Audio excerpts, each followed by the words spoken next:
So if you're sitting down, this is your wake-up call to stand up. No matter where you're at, except for driving, every hour we need to get up out of our chairs. So this is Danna Demetre with Lean Healthy Ageless giving you your wake-up call. My iWatch just told me to stand up, so here I am in my office, and I'm going to show you two things I do sometimes when I stand up for maybe 1 to 2 minutes.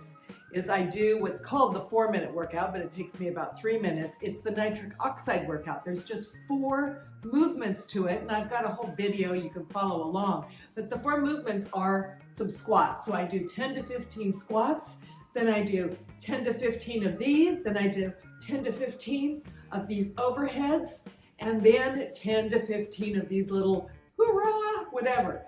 Do 3 sets of that. It gets your heart pumping. It actually engages your muscles and helps you build muscle when you're doing all sorts of other exercises. I've actually been noticing some increased strength and muscle tone in my chest, and I have not been doing any push-ups lately or any specific bench presses or anything like that.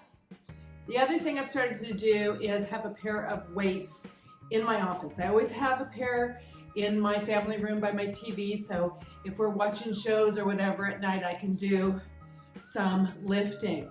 But I'm just starting to disperse them around the house in a couple areas, now one being my office. So I can get up and maybe just do 1 set of bicep curls. Maybe just, do 8 to 12 reps, and that's all I'm gonna do right now because I gotta get back to work. You probably need to get back to work or whatever else you were doing. But again, get up every hour, move for 1 to 2 minutes. It's gonna make all the difference in your health and wellness.